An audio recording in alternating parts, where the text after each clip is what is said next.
Hey everyone, Mark here with Amplified Training, and in today's video I'll be introducing to you Kenjugate 2, the sequel to my popular program, the Kenjugate method, which was a strongman strong building conjugate program, great for adding muscle and strength. But before we dive into that, if you have any questions or comments, please drop them down below. Follow me over on Instagram as Amplified.training, and I offer one-to-one coaching if that's something you'd be interested in. With that being said, let's dive into it. Alrighty, the Kenjugate method 2, even higher inKENsity, strongman and power building. Much like its predecessor, Kenjugate 2 is not meant for someone prepping for a strongman show, nor for a powerlifting meet. This is more for someone who's in the off-season for strongman or wants to train in a strongman adjacent way while adding muscle and strength. You should have 3 to 5 years of experience, or at least be very competent in your technique on all the main lifts.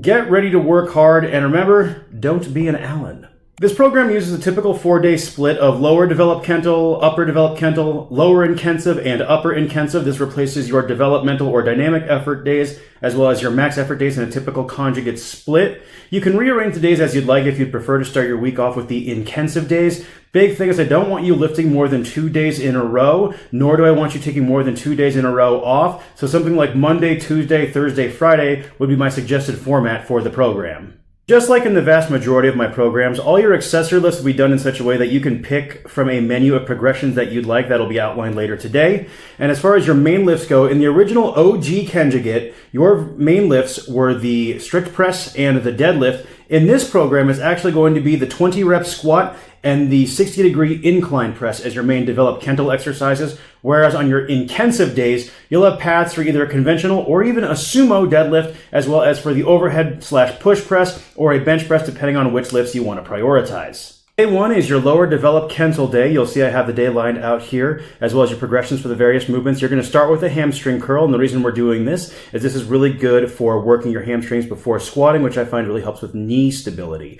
Then we'll move into a squat of your choosing. I recommend either an SSB or a high bar back squat. Side note, for you strongman athletes out there, I strongly recommend doing your high bar back squat with an axle. You'll usually find this set up in competition. Also, it's just a lot more comfortable on your neck.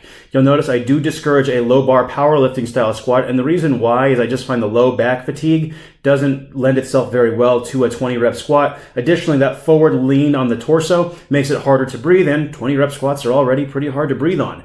Then we'll move into a vertical pull of your choosing. This works your upper back and lats, but also stretches out your low back a little bit. Then a reverse sled drag to top off, or you could do knee extensions if you don't have access to a reverse sled drag, and then some sort of ab work. I like a cable crunch, reason being that flexion-based abdominal exercises stretches out the low back. Then we're going to dive into the progression means for the 20 rep squat next. So for the squat, what we're going to do here is we're going to figure about 80% of a recent 1 rep max on your squat. That's going to be our target number in week 9. And what you'll do if you look on screen right now, I have your progression laid out. So every week you are touching your potential 20 rep maximum, but then you have lighter sets thereafter to help build the volume, especially in the first 3 weeks. 3 sets of 15, the weight is not going to be very heavy, but it is going to help you build that work capacity and just get you used to being uncomfortable suffering through those 20 rep squats. And here's a little side note for those of you working on those 20 rep squats. As you work through it, think 8, 5, 3, 2, 2.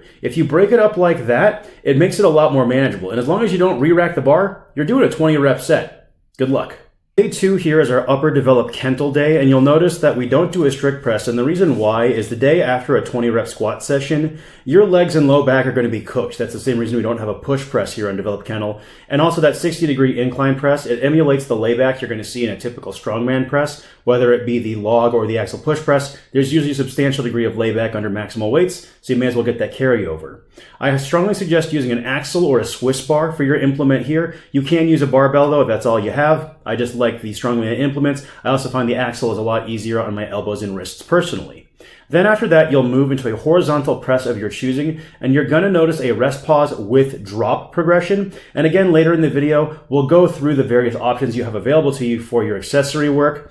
And I strongly suggest against a barbell for your secondary press. And the reason why is just with the amount of volume you're doing in the main press, it's nice to use something like either body weight, such as dips, or dumbbells just to give your wrists a bit of a break, easier on the joints. Then we'll do a row of your choosing, lateral raises, the reverse pec deck, face pulls, rear delt swings, whatever you have access to, and then a tricep press down of your choice, and that rounds out upper developmental.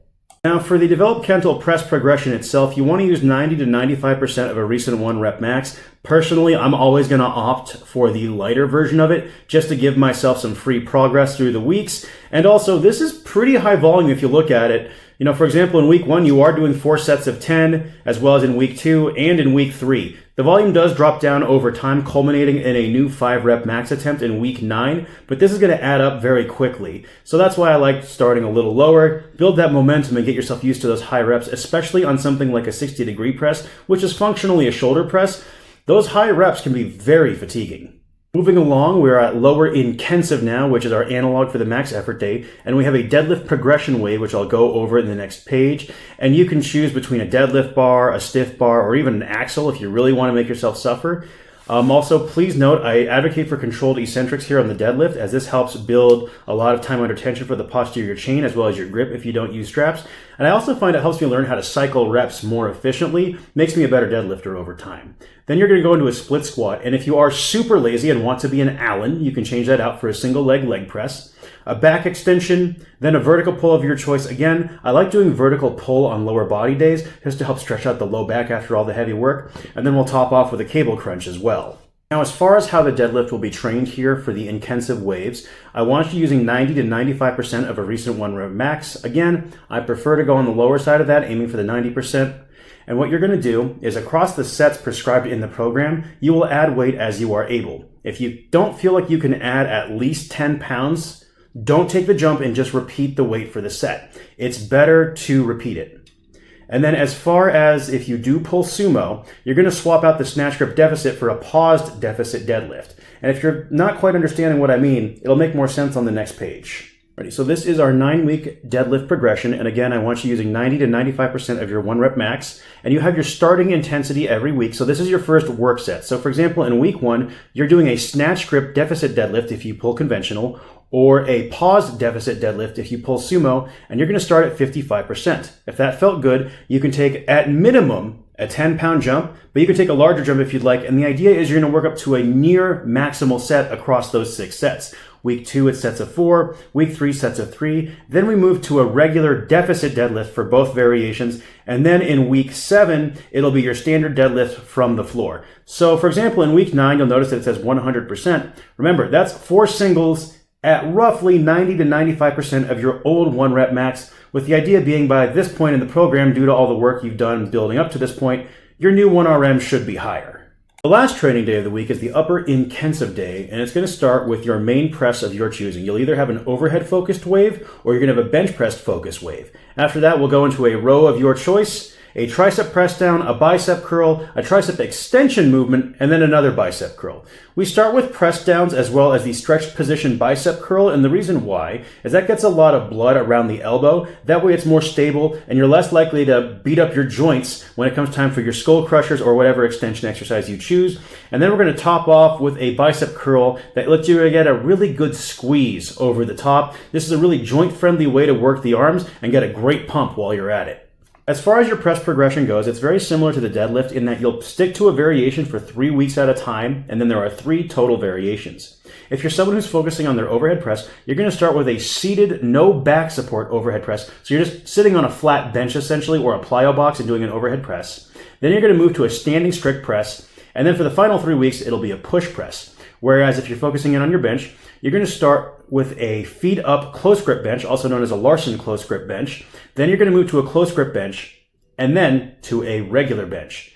Your top set across each week, you should have one in the tank, and we'll talk about the progression next. The progression for either pressing track is relatively simple. Across 3 weeks with each movement, what you'll do is you'll work up to a heavy top set of either 8, 6, or 4, depending on which week you're in. Then you're going to drop the weight by 15% and do a second set of max safe reps. If you recall earlier, I talked about how you're going to have a menu available for your accessory work to pick and choose progressions from. Feel free to screenshot this, or if you're really smart, down in the description of this video, there'll be a PDF that outlines all these various models, because you can just download this. That way you can save the workout on your phone.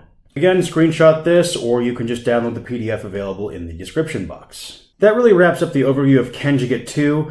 I personally think this program is a great successor to the OG, and in some ways is honestly superior. I particularly like the developed Kentel pressing wave, and the reason why is just that extra volume is really good for a lot of us who might have been switching over from more powerlifting style training where we focused a little bit more on lower body than upper body, or you're just trying to build some more quality mass. I know for myself that's something that I've struggled with, and doing a little bit more volume but also mixing that intensity keeps me engaged, keeps me having fun, and it's literally me in there saying it's a Ken out of 10. Give it a shot. Let me know what you think down in the comments below. Make sure to subscribe for more, and I'll see you in the next video.